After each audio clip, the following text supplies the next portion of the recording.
बात कर लेते हैं ऑटिज्म एंड एडीएचडी की। एडीएचडी मतलब attention deficit hyper activity disorder, और ऑटिज्म का मतलब आम भाषा में एक कॉमन सेंस ये बोलेगा कि ये बच्चा तो अजीब बात दिख रहा है, यानी कि कुछ लोग पागल भी बोलेंगे, क्योंकि उस बच्चे का जो बिहेवियर है एक नॉर्मल सोशल सेटिंग में फिट नहीं बैठ रहा। और ऑटिज्म के बच्चों की दिक्कत ये होती है कि वो उनका बोलना, वो बोल ही नहीं पाते। कई बच्चे तो 5 साल की उम्र तक माँ बाबा ये शब्द भी नहीं बोल पाते। उनके पेरेंट्स सुनने को तरस जाते हैं कि कब मेरा बच्चा माँ बोलेगा पहली बार। 5 साल की उम्र तक, 7 साल की उम्र तक वो ब्रश खुद नहीं कर सकता, 8 साल की उम्र तक वो कपड़े अपने खुद नहीं पहन सकता, तो समझ लीजिए बच्चे को ऑटिज्म है।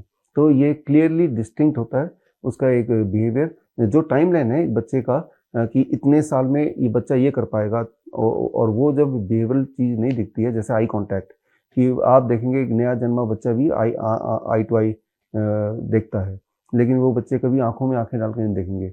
तो इस तरह के दीज आर कॉल्ड ऑटिज्म, यानी कि उनको जिंदगी भर उनको पूरा केयर चाहिए होता है, कोई ना कोई हमेशा पास में चाहिए होता है, बिकॉज उनको आसपास का में अपनी सेफ्टी का ध्यान नहीं रख सकते, बिकॉज उस माहौल को वो अपने आप से एसोसिएट नहीं कर पाते, वो लोनली रहते हैं, उनके दोस्त नहीं होते। और जो कोई पूछ रहा है तो उसका जवाब क्या देना है उनको नहीं पता चलता। बहुत बेसिक नीड बॉडी की जो होती है, कई बार भूख लगना, रात को सोना, इनमें भी उनको दिक्कत होती है। तो this is called autism. ADHD एक और रूप है कि बच्चा नॉर्मल तो दिखता है, नॉर्मल भी होता है, लेकिन हाइपर एक्टिव।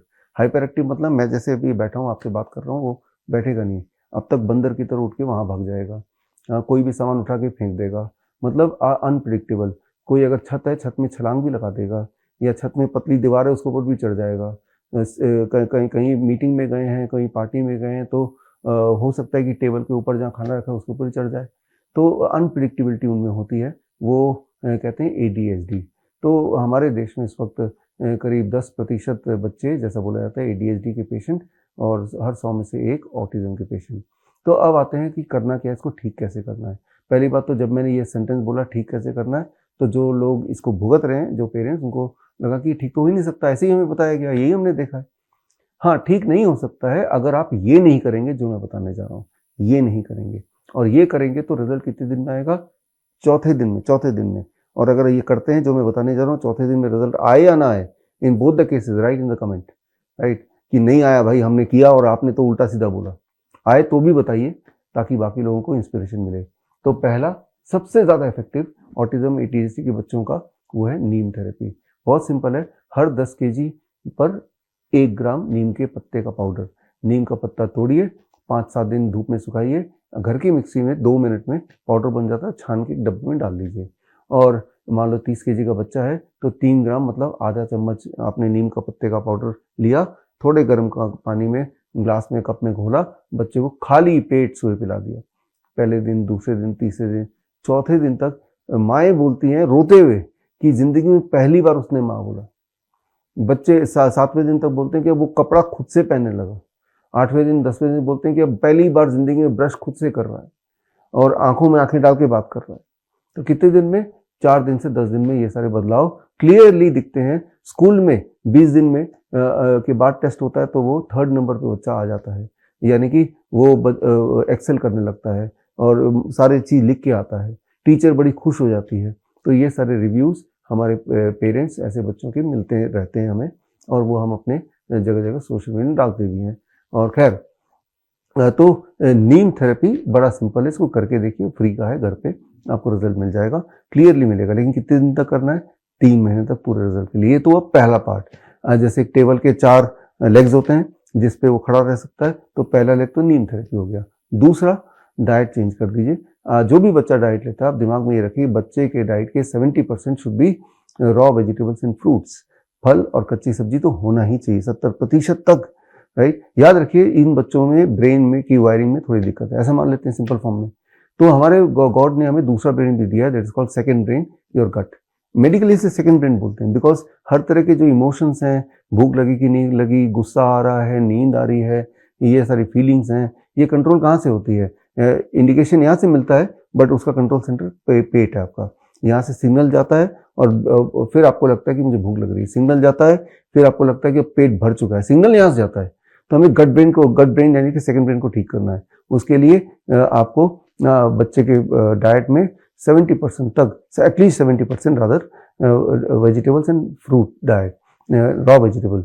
कैसे देंगे? मेरा बच्चा तो जिद्दी है, वो तो केला खाता ही नहीं है, सेब नहीं खाता, फल खाता ही नहीं है। स्मूदी बना दीजिए उसका, जूस बना दीजिए उसका, पी लेते हैं बच्चे। हमारे बच्चे जो ऑटिज्म वाले पी लेते हैं, इतनी भी बहुत तंग नहीं करते, पी लेंगे वो। और वेजिटेबल्स की स्मूदी बनाइए, वेजिटेबल सूप बनाइए, वेजिटेबल कच्चा भी खा लेते हैं, तो उनका प्रेफरेंस होता है। खीरा टमाटर दे दीजिए, खा लेंगे। और 30% में कुक्ड फूड, उसमें रिफाइंड फूड छोड़ दीजिए, डेयरी प्रोडक्ट छोड़ दीजिए, नॉन वेजिटेरियन छोड़ दीजिए, जैसा हम DIP डाइट में करते हैं। ये दूसरा हो गया। तीसरा जो बहुत ही महत्वपूर्ण है, बहुत फास्ट काम करेगा, आप अपने घर के पास कोई पार्क होगा, कोई गार्डन हो, वहाँ ले जाइए बच्चे को, 45 मिनट्स कम से कम नंगे पैर वो खेले कूदे बैठे, ऐसा छोड़ दीजिए।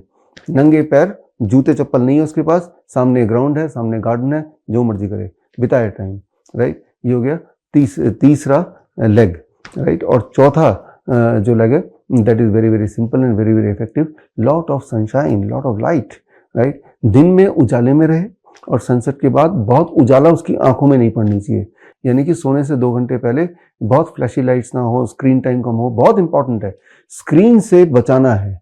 आप देखेंगे ऑटिज्म ADHD के बच्चे रैंडमली देखेंगे, उनके हाथ पे आईपैड या ये जो मोबाइल परमानेंटली रहता है, वो इलेक्ट्रोमैग्नेटिक फील्ड से घिरे रहते हैं। एक एक्सपेरिमेंट करके देखिए, जो बच्चा आपको लगता है सबसे ब्रिलियंट बच्चा है, उस बच्चे को पकड़िए, उसे बोलिए ये मोबाइल है, इसके साथ रोज 8 घंटे आपको बिताना है। 1 हफ्ते बाद वही बच्चा ADHD का पेशेंट बनता हुआ दिखेगा, एजिटेटिंग हो जाएगा, एग्रेशन बढ़ जाएगा, बात नहीं मानेगा, रेस्पॉन्ड नहीं करेगा, तो वही वाले सिम्टम हो जाएंगे जो ADHD वाले सिम्टम है। तो आजकल आप देखेंगे ADHD इतना बढ़ गया, लेकिन आप ये भी देखेंगे कि बच्चों में जो जमीन से जुड़ने वाली बात वो खत्म हो गई, पेरेंट्स की वजह से, हालात की वजह से, और साथ में स्क्रीन टाइम बहुत ज्यादा बढ़ गया, बेहद ज्यादा बढ़ गया, और जिससे एक नॉर्मल, अधिकतर पेरेंट बोलते हैं कि हमारा बच्चा पहले आई टू आई कांटेक्ट करता था, पहले बोलता था माँ बाप, पहले 1 to 10 सुनाता था, लेकिन धीरे धीरे ये सारी चीजें वो भूलता जा रहा है। तो समझ नहीं हुआ बात है कि धीरे धीरे अनजाने में आप कुछ ऐसा कर रहे हैं इंट्रोड्यूस, जिससे बच्चे का जो बुद्धि है वो मंद बुद्धि में कन्वर्ट हो गई। ये करके देखिए। बड़ी से बड़ी बीमारी का आसान से आसान इलाज घर बैठे ही हो सकता है। अधिक जानकारी के लिए कांटेक्ट करें nearest Dr. BRC clinic @ home।